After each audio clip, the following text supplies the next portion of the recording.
Okay, hi guys. So ito po yung pang-cover sa ating outlet. So ito guys okay, high quality, very safe para sa ating baby. So ito guys, hindi to basta-basta ma-open ng inyong anak guys kasi kailangan sabay ang pagpindot sa taas at sa baba. So hindi po magagawa ng inyong anak. Yan ha. So may kasama na rin po yung pinaka-tornilyo po.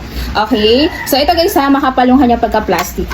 Okay, ayan siya. Okay, yung ganito ko guys is 2 years na po nakakabit. So ito po is papakita ko po sa inyo. And then the best talaga dyan is matibay po siya.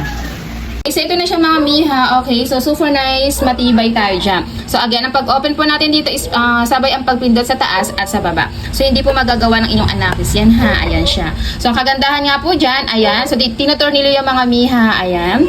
So ang kagandahan po, magagamit yung pinaka-outlet and very safe. So yung pinaka-wire, dito po siya lulusot. So ayan, so matagal na ito nakakabit po mga miha, mga 2 years na po. Okay, so matibay po siya. Okay, so hindi po yan basta-basta ma-open, ayan, matibay. Okay, so check out na tayo guys. Salamat!